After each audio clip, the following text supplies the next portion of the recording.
ഇതിനകത്ത് എ സമ്പത്ത് സർക്കാരിനെതിരായി ഉയർന്നു വരുന്ന ആക്ഷേപങ്ങൾ ഇപ്പോൾ നമ്മൾ ഡിസ്റ്റിലറിയിൽ മാത്രമല്ല, മണിയാറിൽ മാത്രമല്ല, PPE കിറ്റുമായി ബന്ധപ്പെട്ടതുമാണ്. ഇന്ന് മുഖ്യമന്ത്രി അതിന് വിശദമായ മറുപടി നൽകി. പക്ഷേ പ്രതിപക്ഷ നേതാവിൻ്റെ ഒറ്റ ചോദ്യത്തിൽ അദ്ദേഹത്തിൻ്റെ വിശദീകരണം മുഴുവൻ അസാധുവായി പോകുന്നത് പോലെ തോന്നി. 550 രൂപയ്ക്ക് തരാമെന്ന് പറഞ്ഞ ഒരു കമ്പനിയോട് വൈകുന്നേരം 5:30 വീണ്ടും റേറ്റ് കുറയ്ക്കാൻ ആവശ്യപ്പെടുന്നു. ആ കമ്പനിയിൽ നിന്ന് കിട്ടില്ല എന്ന നില വരുമ്പോൾ 25,000-ന് പകരം അതെന്താണ് 1,500 രൂപയ്ക്ക് അധിക തുകയ്ക്ക് അപ്പം തന്നെ വാങ്ങിക്കാൻ പുതിയൊരു കരാറിലേക്ക് പോകുന്നു. ഇതെങ്ങനെ സംഭവിച്ചു എന്ന് ചോദിക്കുകയാണ് മുഖ്യമന്ത്രിയോട് പ്രതിപക്ഷ നേതാവ്. അപ്പോൾ താനത് പരിശോധിച്ചില്ല, അത് പരിശോധിച്ച് മറുപടി പറയാമെന്ന് പറയുന്നു. 3 ദിവസമായി സംസ്ഥാനത്ത് ഉയർന്നു കേൾക്കുന്ന പ്രധാനപ്പെട്ട വിവാദങ്ങളിലൊന്ന്, പ്രതിപക്ഷം വാർത്താ സമ്മേളനത്തിലൂടെ നിയമസഭയിൽ പോലും ഉന്നയിച്ച ആരോപണങ്ങളിലൊന്ന്. അതിലെ പ്രധാനപ്പെട്ട ഘടകം ഇതായിരുന്നു: കുറഞ്ഞ പൈസയ്ക്ക് തരാമെന്ന് പറഞ്ഞ കമ്പനിയിൽ നിന്ന് വിഡ്രോ ചെയ്ത് വളരെ പൊടുന്നനെ 3 ഇരട്ടി തുകയുള്ള കമ്പനിയുമായി എന്തിന് കോൺട്രാക്റ്റിൽ ഏർപ്പെട്ടു എന്ന ചോദ്യം. അതിന് പക്ഷേ ഇന്ന് മുഖ്യമന്ത്രിക്ക് മറുപടി പറയാൻ കഴിഞ്ഞില്ല എന്ന് മാത്രമല്ല, അദ്ദേഹം സമയമെടുക്കുകയാണ്. എന്ന് വെച്ചാൽ അതിന് വേണമെങ്കിൽ അദ്ദേഹത്തിന് 1 മണിക്കൂർ കൊണ്ട് മാത്രം എടുക്കാൻ കഴിയുന്ന വിവരം സത്യത്തിൽ പറയാനില്ല എന്നല്ലേ മനസ്സിലാക്കേണ്ടത്. എന്തുകൊണ്ട് 3 ഇരട്ടി തുകയ്ക്ക് കേരളത്തിൻ്റെ പൊതുഖജനാവിൽ നിന്ന് കിറ്റ് വാങ്ങിക്കാൻ തീരുമാനിച്ചു എന്നാൽ ഗവൺമെൻറ് ആൻസറിലാന്നല്ലേ നമ്മളിപ്പോൾ ഈ രാത്രി മനസ്സിലാക്കേണ്ടത്.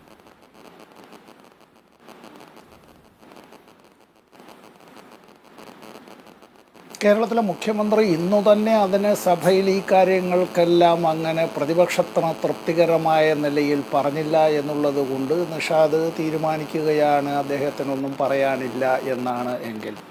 അപ്പോൾ നമ്മളിപ്പോൾ ഒരു ഇടവേളയ്ക്ക് തൊട്ട് മുമ്പ് പറഞ്ഞ് നിർത്തിയെടുത്തു എന്ന് ഇതിലേക്ക് ഞാൻ വരാം.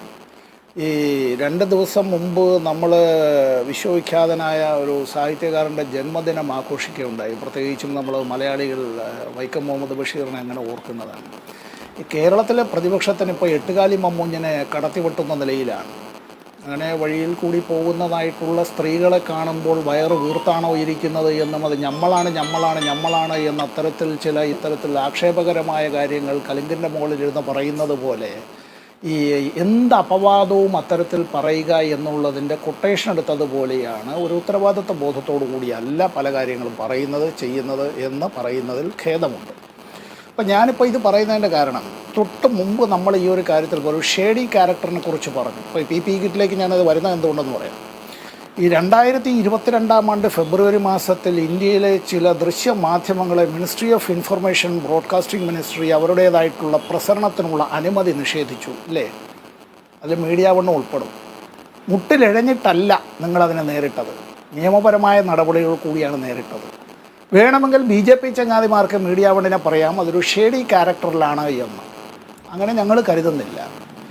ആരെങ്കിലും അത്തരത്തിൽ കേസുകൾ അത്തരം കാര്യങ്ങൾ തീരുമാനിക്കപ്പെടാതെ ഉള്ളത് ആ വിഷയം വെച്ചുകൊണ്ട് മാത്രം വരുന്നുവെങ്കിൽ അപ്പോൾ അത് വെച്ചുകൊണ്ട് മാത്രമായി നമുക്ക് ഒരു മീഡിയ ജഡ്ജ്മെൻറ്റ് നടത്താനായി മീഡിയ ട്രയൽ നടത്തി കൊണ്ടുപോകാൻ കഴിയില്ല. ഒരു കമ്പനിയുടെ കാര്യത്തിൽ അത് സുപ്രീം കോടതിയിൽ പോയി അത് പ്രൂവ് ചെയ്തതാണ്. ഈ കമ്പനി പരിസ്ഥിതി മലിനീകരണം നോക്കൂ. ഇപ്പോൾ താങ്കൾ പറഞ്ഞ ഡൽഹി മദ്യനയ അഴിമതി, അത് പ്രതിപക്ഷത്തെ വേട്ടയാടാൻ മോദി ഫാബ്രിക്കേറ്റ് ചെയ്ത ഒന്നാണ്. യോജിക്കാവുന്ന ഒരു പോയിന്റാണ്, അത് വേണമെങ്കിൽ. പക്ഷേ പഞ്ചാബിൽ പരിസ്ഥിതി മലിനീകരണം നടത്തിയെന്ന ആക്ഷേപം നേരിടുന്ന ഒരു കമ്പനി, ആ കമ്പനിയെക്കുറിച്ച് ഒരു മാർക്സിയൻ പരിസ്ഥിതി നിലപാടെന്നൊക്കെ പറഞ്ഞ സംഗതി കൂടിയില്ലേ ഇതിനകത്ത്? ഒരർത്ഥത്തിൽ ചോദിച്ചാൽ എ സമ്പത്ത്, ആ കമ്പനി എടുത്തിട്ടുള്ള അവരുടെ പ്രവർത്തന വഴിയിലുണ്ടായിട്ടുള്ള പരിസ്ഥിതി ആഘാതം, നോട്ടീസ് കിട്ടിയ കമ്പനി, പ്രതിപട്ടികയിലുള്ള കമ്പനി, അത് പരിഗണിക്കണ്ടേ? ഈ പല സംസ്ഥാനങ്ങളിൽ മാതൃകാപരമായ പ്രവർത്തനം നടത്തി വിജയിച്ച കമ്പനിയാണെന്ന് ഉത്തരവിൽ എഴുതി വെക്കുമ്പോൾ ഉത്തരവിൽ അങ്ങനെ എഴുതി വെച്ചിട്ടുണ്ടോ നിഷാദെ?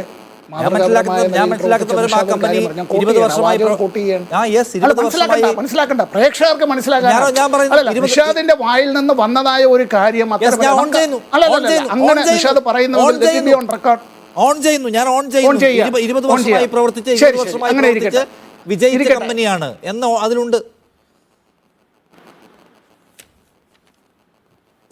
അല്ല, നിഷാദ് ഓൺ ചെയ്യുകയാണല്ലോ. നമുക്ക് ഈ ചർച്ച വീണ്ടും എന്തായാലും പിന്നീട് വരുമല്ലോ. ഞാനിപ്പോൾ ഈ കാര്യത്തിൽ പറഞ്ഞത് PPE കിറ്റുമായി ബന്ധപ്പെട്ട് ഈ ഒരു ചർച്ചയിലേക്ക് നിങ്ങൾ വരുമ്പോഴത്തേക്ക് മുഖ്യമന്ത്രി പറഞ്ഞ ഇത്തരം അസാധാരണമായ സാഹചര്യത്തിലെ അസാധാരണമായ നടപടികളെക്കുറിച്ച് പറഞ്ഞു. എൻ്റെ മുമ്പിലെ മീഡിയ വണ്ണിലെ ചങ്ങാതിമാർ ഇവിടെ ഇരിപ്പുണ്ട്. നിങ്ങൾ ആരെങ്കിലും നിങ്ങളുടെ സ്റ്റുഡിയോയിലേക്ക് കോവിഡ് കാലത്ത് ഞങ്ങളാരെങ്കിലും ക്ഷണിച്ചിട്ടുണ്ടോ? നിങ്ങളുടെ ആരുടെയെങ്കിലും ക്രൂവിലുള്ള ആരെങ്കിലും ഇത്തരത്തിൽ അവരാരെങ്കിലും ഞങ്ങളുടെ വീട്ടിലേക്ക് വന്നിട്ടുണ്ടോ? നമുക്ക് പരസ്പരം കണ്ടാൽ ഭയമായിരുന്നു, അല്ലേ? പുറത്തിറങ്ങിയാൽ തന്നെ ഭയമാണ്, എതിരെ ഒരു മനുഷ്യൻ വന്നാൽ ഭയമാണ്. ഇവിടെ 2020 ജനുവരി മാസത്തിലാണ് കേരളത്തിൽ ആദ്യത്തെ കോവിഡ് കേസ് റിപ്പോർട്ട് ചെയ്യപ്പെടുന്നത്. അതിനെ നേരിടുന്നതിനുവേണ്ടി മുമ്പൊരിക്കലും ഇങ്ങനെ ഉണ്ടായിട്ടില്ല. ഇന്നിപ്പോൾ എന്താന്ന് പറഞ്ഞാൽ നമുക്കിങ്ങനെ ആളുകൾ കൂടാം, നമുക്ക് ജാഥ നടത്താം, നമുക്ക് അത്തരത്തിലുള്ള ആരാധനാക്രമങ്ങളുമായി ബന്ധപ്പെട്ട് ഒരുപാട് ആളുകൾക്ക് ചെല്ലാം, നമ്മളുമെല്ലാം ഉത്സവാഘോഷങ്ങളിൽ പങ്കെടുക്കും, മറ്റുള്ളവരുടെ ദുഃഖവുമായി ബന്ധപ്പെട്ട് അതിൽ നമ്മൾ അത് അവിടെ ഒരു അത്താണിയായി ഷെയർ ചെയ്യാനെത്തും, പൊതുപ്രവർത്തകരെത്തും ഒക്കെ നമ്മളെല്ലാവരും അങ്ങനെ ഇടപെടുകയാണ്. അതിനിപ്പോൾ അടുത്ത കോവിഡിൻ്റെ പുതിയ വ്യാപനം എങ്ങനെ വരുന്നു എന്നുള്ളത് അപ്പോൾ അത് ആ ഒരു കാര്യത്തെ നമുക്കൊന്ന് നേരത്തെ അറിയാവുന്ന ഒരു കാര്യമല്ല. ഇപ്പോൾ വേണ്ടതായ കാര്യം ഇപ്പോൾ വേണം. ഇതിനെ സംബന്ധിച്ച് നേരത്തെ ഇവിടെ PPE കിറ്റും തെർമൽ സ്കാനറും അതുപോലെ ഗ്ലൗസുകളും എല്ലാം അങ്ങനെ ലക്ഷക്കണക്കിന് ഉണ്ടാക്കിയെല്ലാം കമ്പനികൾ വെച്ചുകൊണ്ടിരിക്കുകയല്ല. കോവിഡിങ് വരികയാണ്, ഇതാ വന്നിരിക്കുകയാണ്, ഇതാ എത്തിക്കഴിഞ്ഞു, ഇപ്പോൾ ഇത് വിൽക്കാമെന്നുള്ള നിലയിലേക്കല്ല ഓർഡറുകൾ പ്ലേസ് ചെയ്യുന്നു. ചീഫ് സെക്രട്ടറി അധ്യക്ഷനായ ഒരു കമ്മിറ്റി, ആ കമ്മിറ്റി ഇത് സംബന്ധിച്ച് പരിശോധിക്കുന്നുണ്ട്. ഇവിടെ നൽകാമെന്ന് പറയുകയും സമയത്ത് നൽകാതിരിക്കുകയും ചെയ്താൽ എന്ത് ചെയ്യും? അപ്പോൾ നമ്മൾ ഈ ചർച്ച നടത്തുമ്പോൾ CAGയുടെ റിപ്പോർട്ടിനെ സംബന്ധിച്ചാണ് ചർച്ച വരുന്നത്. ശരി, CAGയുടെ റിപ്പോർട്ടിനെ സംബന്ധിച്ച് തന്നെ ചർച്ച ചെയ്യാം. CAGയുടെ റിപ്പോർട്ട് ഇന്ത്യൻ ഭരണഘടനയുടെ ഈ പാർട്ട് 5 ദ യൂണിയൻ എന്നുള്ളതിലെ chapter 5 controller and auditor general of India article 148 മുതൽ 151 വരെ ഇത് സംബന്ധിച്ച് പറയുന്നുണ്ട്. CAGയുടെ റിപ്പോർട്ട് എന്നുള്ളത് അത് പ്രസിഡന്റിന് നൽകിയാൽ അത് പാർലമെന്റിന്റെ മേശപ്പുറത്ത് വയ്ക്കുകയും അപ്പോൾ ഇത് പബ്ലിക് ഡൊമൈനിലായി ഈ കാര്യം. ഇവിടെ ഇത് സംസ്ഥാനത്തേക്കാണെങ്കിൽ ഗവർണർക്ക് നൽകിയാൽ ഗവർണർക്ക് സമർപ്പിക്കുന്നത് സംസ്ഥാന നിയമസഭയിലേക്ക് നൽകുന്നു. അത് ത്രൂ അതിൻ്റെതായിട്ടുള്ള നിയമസഭാ സെക്രട്ടേറിയറ്റ് മുഖാന്തരം വരുന്നു. അല്ല, ഇതിനകത്ത് സമ്പത്ത് കാണൂ, ഇന്നിപ്പോ പ്രതിപക്ഷ നേതാവ് നിയമസഭയിൽ ഉന്നയിക്കുന്ന തടസ്സവാദം ഇതാണ്. അതായത് അദ്ദേഹം പറയുന്ന മെഡിക്കൽ സർവീസസ് കോർപ്പറേഷന്റെ രേഖകൾ പ്രകാരം 28/3/2020 550 രൂപയ്ക്ക് 25,000 കിറ്റ് തരാമെന്ന് പറഞ്ഞ കമ്പനിയോട് വൈകിട്ട് 5:30 പിന്നെയും പൈസ കുറയ്ക്കാൻ ആവശ്യപ്പെട്ടു എന്ന് ഈ റിപ്പോർട്ട്സിൽ സൂചനയുണ്ട്. അവർ കുറയ്ക്കാൻ തയ്യാറാവുന്നില്ല. 25,000 പകരം 15,000 PPE കിറ്റുകൾ 7 മണിക്ക് വാങ്ങിക്കാൻ തീരുമാനിക്കുന്നു. ഇതേ ദിവസം 1.5 മണിക്കൂറിന് ശേഷം 1,550 രൂപയ്ക്ക് വാങ്ങിക്കാൻ സർക്കാർ ടെൻഡർ കൊടുക്കുകയാണ്. 550 പറഞ്ഞ കമ്പനിയോട് പിന്നെയും കുറയ്ക്കാൻ ആവശ്യപ്പെട്ട അതേ സർക്കാർ 1,550 രൂപയ്ക്ക് വാങ്ങിക്കാൻ ടെൻഡർ കൊടുക്കുന്നു. ഇതെന്താണെന്ന് വിശദീകരിക്കാമോ എന്ന ചോദ്യത്തിന് അതിപ്പോൾ എൻ്റെ മുമ്പിൽ വന്നതാണ്, പരിശോധിക്കാമെന്ന് മാത്രമേ മുഖ്യമന്ത്രിക്ക് മറുപടിയുള്ളൂ. ഈ കാര്യത്തിൽ കംപ്ലീറ്റ് ഡേറ്റ എടുത്ത് വളരെ വിശദമായ ഒരു ക്ലാരിറ്റി ജനങ്ങൾക്ക് നൽകാനാണ് മുഖ്യമന്ത്രി ഇന്ന് വന്നതെങ്കിൽ ഈ പോയിന്റിൽ അദ്ദേഹം തടസ്സപ്പെട്ടു പോകുന്നതാണ് കണ്ടത്. അതുകൊണ്ടാണ് അത് പറയാൻ മുഖ്യമന്ത്രി കഴിയാത്ത. അദ്ദേഹം അതിനെക്കുറിച്ച് അവെയർ അല്ലേ? മുഖ്യമന്ത്രി ഈ കാര്യത്തെക്കുറിച്ച് ഇത് ജനങ്ങളോട് കേരളത്തിലെ സംസ്ഥാന ഗവൺമെൻറ്റിന് വേണ്ടി പറയുക തന്നെ ചെയ്യും. ഇന്ന് നിയമസഭയിൽ അദ്ദേഹം ഇത്രയും കാര്യങ്ങൾ പറഞ്ഞു.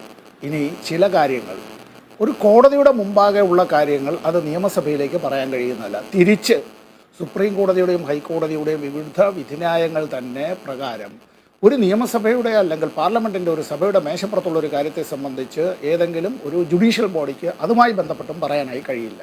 ഇവിടെ ക്വാസി ജുഡീഷ്യൽ അധികാരമല്ല, അതിനപ്പുറമായിട്ടുള്ളതാണ് ഈ ലോകായുക്തയുമായി ബന്ധപ്പെട്ട കാര്യത്തിൽ വരുന്നത്. ആ കേസുമായി ബന്ധപ്പെട്ട കാര്യത്തിലേക്ക് പരാമർശിക്കാതെയും അത് സബ്ജുഡീസ് ആകാതെയും വേണം ഒരു എക്സിക്യൂട്ടീവ് അധികാരം കൈകാര്യം ചെയ്യുന്ന ഒരു വ്യക്തി ഇക്കാര്യത്തെ സംബന്ധിച്ച് പറയുന്നത്. അത് സഭയുടേതായിട്ടുള്ള അതിൻ്റേതായ പ്രിവിലേജ് ഉണ്ടായാൽ പോലും അത്തരം കാര്യങ്ങൾ. ഞാൻ ഈ കാര്യത്തിൽ ഇവിടെ സംസ്ഥാന സർക്കാർ ആ ഒരു കാലത്ത് എടുത്തതായ നിലപാട്, ആ നടപടികൾ മനുഷ്യൻ്റെ ജീവൻ രക്ഷിക്കുക എന്നുള്ളതാണ്. മനുഷ്യൻ്റെ ജീവൻ രക്ഷിക്കാൻ വേണ്ടി എന്തും ചെയ്യുക എന്നതും ഏതറ്റം വരെയും പോവുക എന്നുള്ളത് മനുഷ്യൻ്റെ ധർമ്മമായി കാണുന്ന ഒരാളാണ് ഞാൻ. അന്നത്തെ കാലമല്ല ഇന്നത്തെ കാലം. ഇനി വേണമെങ്കിൽ നമുക്ക് പലതും പറഞ്ഞ് കളിയാക്കാം. അന്നത്തെ ഡോക്ടർമാരും ആരോഗ്യ പ്രവർത്തകരും ആംബുലൻസ് ഡ്രൈവർമാരും അടക്കമുള്ളവരും പോലീസ് ഉദ്യോഗസ്ഥരും നമ്മുടെ സിവിൽ സർവീസിലുള്ളവരും അടക്കം അവരുടെ ജീവനടക്കം പണയപ്പെടുത്തിക്കൊണ്ട് ഈ നാട്ടിലെ കോടിക്കണക്കിന് ആളുകളുടെ ജീവൻ രക്ഷിക്കാൻ വേണ്ടി നടത്തിയതായ പ്രവർത്തനങ്ങളുണ്ട്. അതിൽ പൊതുപ്രവർത്തകരടക്കമുണ്ട്, വിവിധ സന്നദ്ധ സംഘടനകളിലുള്ളവരുണ്ട്, യുവജന സംഘടനകളിലുള്ളവരുണ്ട്. അസാധാരണമായ ഒരു സമയത്ത് സ്വീകരിച്ച അസാധാരണമായ നടപടിയിൽ ഒരുപക്ഷെ പല അസാധാരണങ്ങളും കണ്ടെത്താൻ കഴിഞ്ഞേക്കും. അതിലെല്ലാം അഴിമതി ആരോപിക്കുന്നതിൽ യുക്തി പ്രശ്നമുണ്ടെന്ന് കൂടിയാണ് താങ്കൾ പറയുന്നത്. കെ